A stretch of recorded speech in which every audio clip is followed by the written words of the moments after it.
हे hello everyone, कैसे हैं आप सब। आशा करती हूँ कि अच्छे होंगे। और आज मैं बताने वाली हूँ कि कैसे बचे हुए दिन में हम अपने 10 से 15 मार्क्स बढ़ा सकते हैं। जी हाँ, बिल्कुल आप अपने 10 से 15 मार्क्स बढ़ा सकते हैं।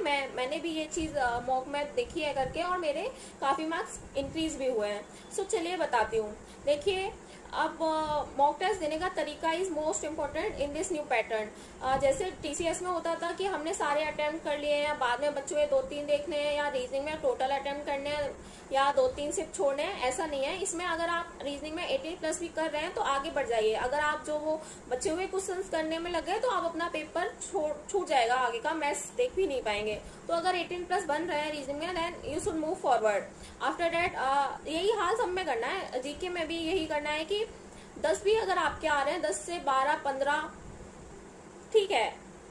देखिए, कट ऑफ भी उतनी कम ही जाने वाली है। ऐसा नहीं है कि बहुत ज्यादा टफ पेपर आ जाएगा, और टफ भी जैसे प्रीवियस ईयर में गई है 150 152, ऐसे नहीं जाने वाली है। फिर कट ऑफ में भी काफी आप लोगों को फ्लक्चुएशन देखने को मिलेगा। सो ऐसे ही इंग्लिश में भी करना। देखिए, टाइम टेकिंग है सारा। ये सब वैसा नहीं है कि टीसीएस में इंग्लिश हमने 10 मिनट में कर ली, और जीके में सिर्फ 5 से 7 मिनट में कर लिया, रीजनिंग 15 मिनट में कर ली। इसमें बहुत ज्यादा टाइम लगने वाला है। तो जो आ रहा है करिए, नहीं आ रहा है छोड़िए। उसमें टाइम लगाने की बिल्कुल जरूरत नहीं है। एक बार आप अपना पूरा पेपर देख लें, देन जो आपने मार्क फॉर रिव्यू किए उन पे जाके आप अपना टाइम लगा सकते हैं। पर मेन बात तो वही है कि एक बार अपना पूरा पेपर देख लें। तो फिर उसके बाद इंग्लिश करना है। ऐसी मैथ्स में आ जाना है। और मैथ्स में भी जो क्वेश्चन आपने बिल्कुल देखे नहीं है कभी, तो उसको अटेम्प्ट ही मत करिए। आप आगे बढ़ जाइए, बाद में मार्क फॉर रिव्यू करिए, बाद में देखिए, वरना टाइम जाने बहुत ज़्यादा टाइम लग जाएगा। उसके बाद आप अपना पेपर भी नहीं देख पाएंगे और पूरा पेपर बिगड़ जाएगा। क्योंकि ये चीज़ मेरे साथ भी हुई है, इसलिए मैं बता रही हूँ कि ऐसा हुआ था कि मैंने रीजनिंग में बहुत ज़्यादा टाइम लगा दिया। कि आदत तो वही है ना कि रीजनिंग में तो 22+ होने ही होने हैं। उसके बाद अगर इसमें न्यू पैटर्न में नहीं बन रहे हैं तो क्यों नहीं बन रहे, मैं तो बनाऊंगी करूंगी। तो वो बहुत ज़्यादा टाइम लग गया, जिसके कारण से मैंने मैथ्स के कुछ क्वेश्चन नहीं देख पाए जो मेरे से बन सकते थे आसानी से। तो जिस वजह से वो मार्क्स हमारे चले जाते हैं। सो ये बात है कि हमें ऐसे ऐसे पेपर देना है। अब ये है कि हम लास्ट में कहाँ से पढ़ें, क्या पढ़ें। देखिए, जो नए टॉपिक्स हमारे हैं ना, उनको पहले पढ़ लीजिए मैथ्स के, जिसने भी नहीं पढ़े हैं। हालांकि मोस्टली लोगों ने पढ़ ही लिए होंगे, जैसे मॉन्टी हॉल प्रॉब्लम, स्क्यूनेस, और ये सब पढ़ ही लिया होगा ज्यादातर ने। Coordinate geometry, height and distance, ये पढ़ लीजिए। सारे टीचर्स ने डाला हुआ है। आप जिससे भी पढ़ते हैं, जिससे आपको सुटेबल लगे, आप उनकी क्लास ले लीजिए।